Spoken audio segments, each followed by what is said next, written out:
Welcome to my laundry room, and let's talk about all the stuff I've made over the past couple years since I started sewing. Let's go! So I started sewing more seriously, more actively a couple years ago now. I think it was 2022, so 4 years now. And over the past couple years I've made a whole bunch of things. This is definitely not everything, but this is most of the things that I do like to wear. Some every day, some more on occasion. But, I'm proud of these things, so I thought I'd share.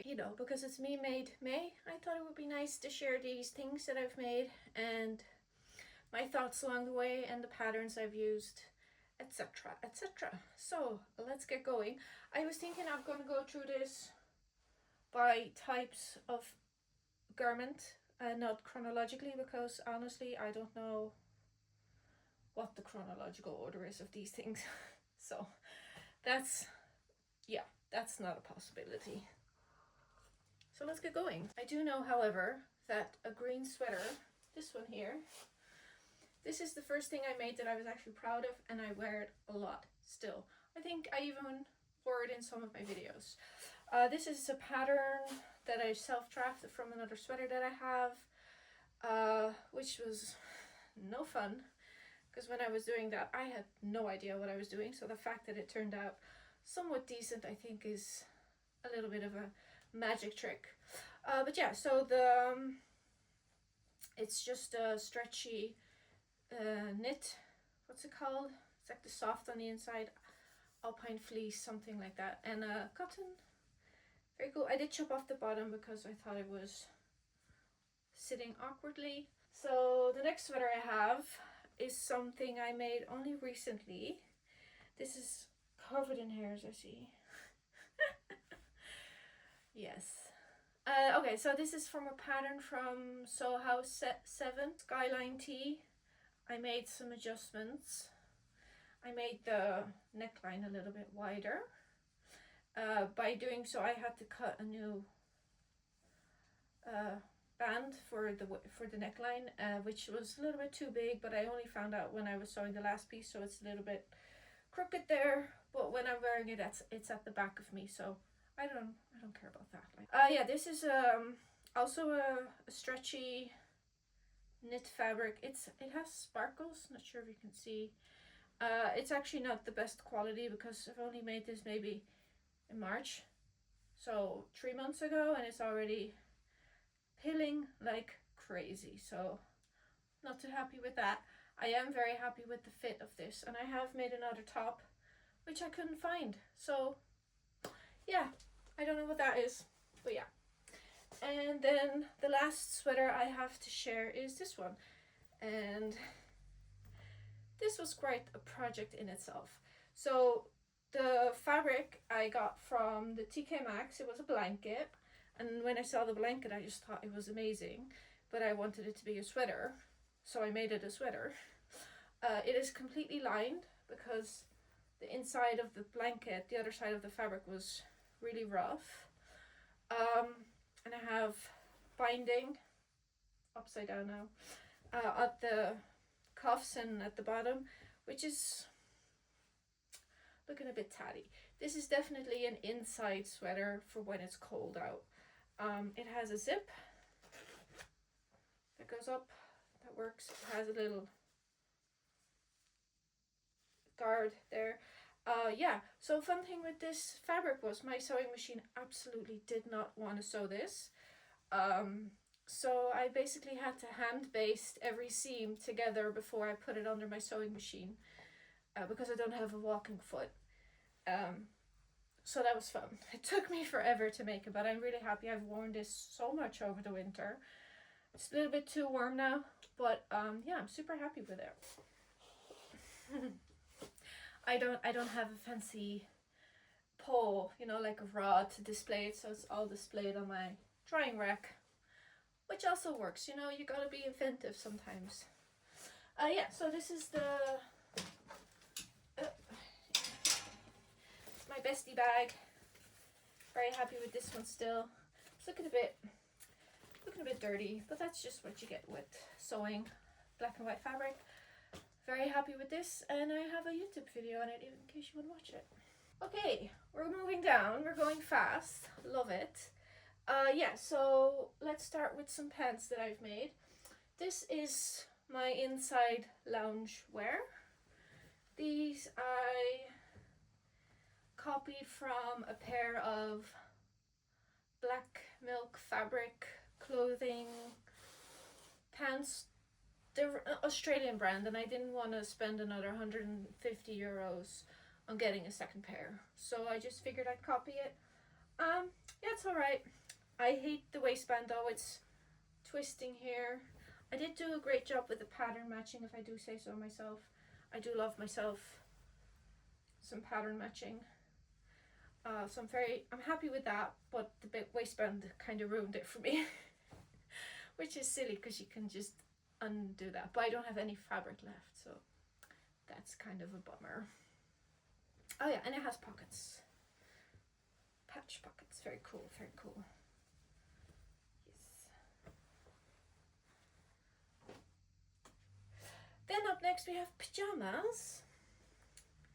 These ones, and these were my Christmas pajamas, but I wear them all throughout the year. Again, as you can see, I love myself some pattern matching, so I got it on there, on the side as well.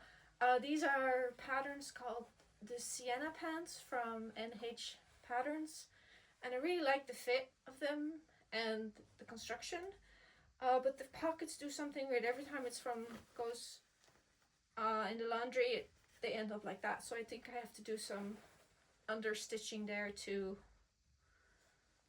fix that. But then again, they're just pajamas, like, so who really cares? Okay, so next one. This is a 2-for-1. This is one pattern and two versions. So first I'll share the green one. This is linen. Used to be a bed sheet actually. And this is linen. What are these called? Things? Overalls. They're overalls. Yeah, they're.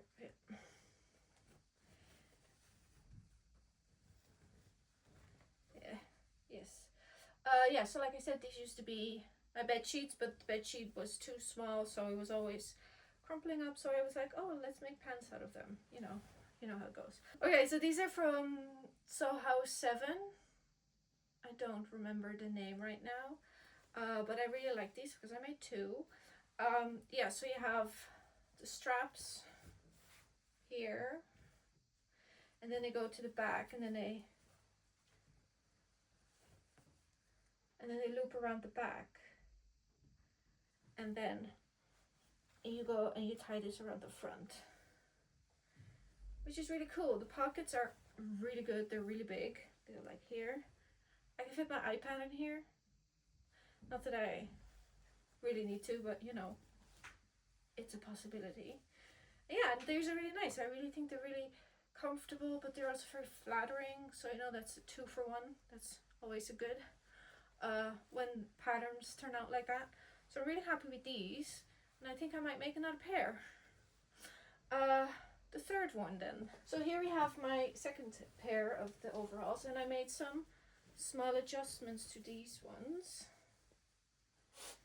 So first of all, they're made of a corduroy, so they're heavy duty, and I put some elastic in the back because I figured that'd be easy to get in and out of, and the straps are just straps, but you can tie them in a knot at the front.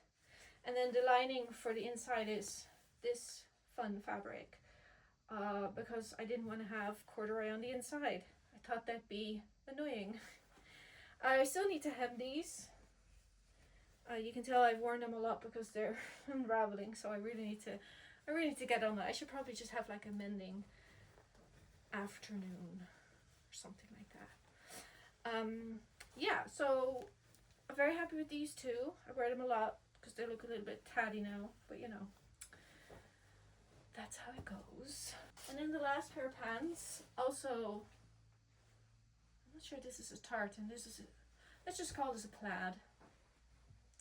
And they're upside down. So these are I can't even remember the pattern. I made these so long ago, but I never wear them because I'm actually not too, I like how they turned out, but I don't like how they look on me, if you know what I mean. Like, that's just sometimes you can't predict when you're making something. Yeah, they got buttons at the front, which are fun, you know, with the button closures. Some pattern matching, of course. And I think it's just, yeah, they're very wide, but they're just not for me. So I'm not sure what I'm going to do with that. Oh yeah, also they don't have any front pockets. They only have back pockets, so maybe that's it. But I don't like the patch pockets on the back, so I guess now I'll just work back to front and starting with some skirts. So this is another plaid and or tartan skirt. Very fun, very flowy. It has pockets. Always cool. It's a mini skirt. It's really fun. And oh yeah, I gave it a lining as well. The next day. Outfit change. Ooh. It's a very silly reason. I was editing my video and my phone zoomed in on all the footage, so it was unusable. So it's not looking the same, but it is the same. It's just in a different order. Let's continue. Last usable footage was of the pink skirt, and it was on the same hanger as this black and white one. Now this one is fresh out of the laundry. It has not had a steam, press and iron yet, and also I need to fix the zipper because that's not invisible. I made this really cool, flowy, very striking dress a couple years ago. I saw the pattern in a Berda magazine, which I got in the supermarket, and then I found the fabric at IKEA. It's a bed sheet, but this one was only used for fabric. It was never used for sleeping. Then we have another skirt here, which is a pink and black, I think like a gingham-ish thing. It's like a wool fabric, but it's woven. It's very strange. So the fabric is very thick, and I haven't hemmed it on purpose because I want it to go roughly. But that also meant that I had to finish all the seams with bias tape, bias binding, because it would have been too chunky for French seams, and I don't like zigzag stitching on woven things. But yeah, unfortunately it's a little bit too big. It's like, when I wear it, it sits like very low on my hips, like in an unflattering way. So I'm not sure what I'm gonna do with this. Maybe there's a solution I can find.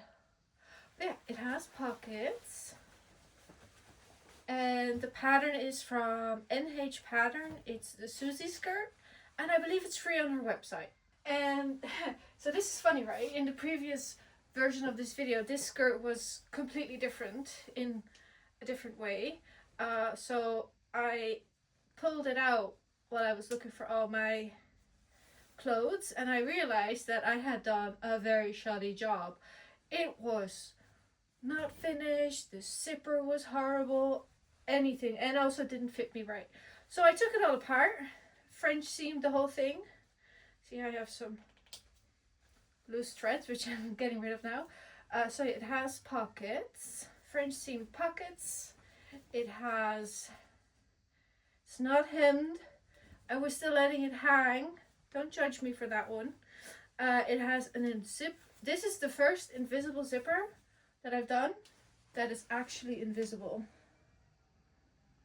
Like, I think that is a class A zipper insertion right there. And also I gave it a facing instead of a waistband because I thought I'd do something different. But yeah, this is really fun skirt. It's a 7/8 circle skirt, self-drafted, and the fabric I found when I was in Stockholm for work, and I later found out it was dead stock, so that was really fun, really cool. So here we have a little silky black bias cut skirt. I really love this fabric. It's so pretty. Yeah, so this is also a free pattern, because you know, love my free patterns. From Les Perlinas. I don't know. I'll, you know, it's on the screen. Yeah, so this fabric I got in Amsterdam. It was really fun. I got like 3 meters of it, even though I only used this much. It's bias skirt silk. It was a pretty penny. It was pretty tough to sew it. You can see here the seams are not perfect, but when I'm wearing it, you don't really see that. And it has an elastic waistband, which I will hide because I find this skirt is quite classy with the hem, which is all flowy. So you don't want that showing up like an elastic waistband with a stitch down the middle to keep the elastic in place. Next skirt is this one, and this fabric I'd already shown in my corduroy overalls. This was the reason I bought the fabric for this skirt. It's a wrap skirt, so that's fun, and it has flounces, so not ruffles, flounces. They're really fun. I think you can kind of see a theme with my fabrics, right? It's lots of blacks and purples and a little bit of orange here. It's really nice fabric. I got this from a Belgian deadstock website, but they no longer exist, so that's a pity because I thought it was really fun. Yeah, it's a good skirt. Also free pattern, but the me made label, but she recently closed up shop, so it's no longer available. Sorry about that. So this is my most recent make, if I don't count the skirt that I reassembled, which I don't, but I do, but I don't, so who knows about that. Anyway, this is a very fun pattern because it has stripes, and then the pattern instructs you to put the panels diagonally. It's called the Rivi skirt from, no, not a skirt, the Rivi top from, or it's a shirt. It's a shirt, it's not a skirt. This is the Rivi shirt from Chalk and Notches. I hope I'm saying that right, because it might just be something else. Yeah, it's very fun. You know, I love a stripe. I love purple. Perfect. So the back also has these panels, as you can see. Oh yeah, and there's no buttons or buttonholes on this thing because it's an oversized boxy fit, and I figured I would just wear it over a thing because that's what I like to do. So I didn't want to bother creating buttonholes and buttons and stuff because that's just tedious and I wasn't going to use them. So I was just making it's an easy out, but I still love the shirt. I'm going to wear it so much this summer. I just know it. And then we have this little top. It's a very I don't want to say famous, but I feel like it's a very well-known pattern designer. Her name is Sydney Graham,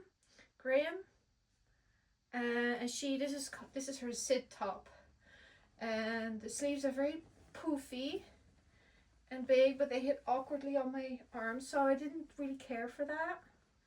I like the top though. I was thinking of taking off the sleeves and just using it as like a sleeveless top. Yeah. And fabric I found again in Amsterdam in the same shop as the purple. It's this one, but on a different time. So now we're getting into my favorite pattern because I've made 4 versions of them, and not only because they're so easy to sew. It's a top. It's a very fun boxy top. It's the Megan Cami by Loveless Jamie. Yeah, so this is the back. So this is the front. It's very it has a very interesting shape on the hanger, but I love this top. I find it very flattering on me. It's very easy to sew. I just finished this one here with bias tape, but I think in the pattern you can also do it with a facing or a double layer, which I also have done. And then here we have the same in a tartan, and I put the front on the bias because I thought that would be fun, And then the back is just plain. And I made some alterations because you gotta alter your patterns. It's just a little bit, it just sits a little bit lower on my chest then. Black and white version. What is the front? What is the back? Yeah. So this is the black and white version that I made. This one I lined because the pattern said to do that, and I was like, okay, but was not for me for lining it. But yeah, this is also fun, but just lining it makes it a little bit too heavy in my opinion, because it's like a light and flowy summer top. And then the last version we have here, this is a leopard. It's like a viscosy drapey thing. I haven't worn this one too much actually. Don't know why. So fun. I had maybe a little bit too much wine, and I went onto the Fabric Godmother, and then I found this fun fabric, and I thought, oh my god, the fabric is so cheap. It was like €8 for a unit, so I was like, oh. So I got 3 units, but I didn't realize it was only half a meter. So I got only 1.5 meters of this fabric, so that was just enough to squeeze this pattern out of. It has really big sleeves. I couldn't put in a button or a placket because I didn't have enough fabric, so the front is all one piece and the back is all one piece, but the back has the tiniest of pleats. But I think this fabric is so cool, like it's so whimsical. It's a nice drapey thing. And then we have this. This was a wearable toile, as they say, although I haven't worn it. This was just a fit for the bodice because I had that fabric too from the same shopping spree. Again, not enough. So I didn't want to waste my good fabric. But like this is the Pepper Dress by Oh Me Oh My, I believe. Yeah, and I just thought I needed to check because of the boobies, you know. But it fits. It's fun. I had to make some alterations, but that's why you make a toile. So here we have the dress. So this is a gorgeous viscose fabric. And I wore this dress to a wedding last year. I got so many compliments. It was really good. But I didn't have enough for proper sleeves. And the skirt wasn't as long as I wanted it to be because, again, fabric was sold by half a meter, which is an insane amount to sell by, because like, what even?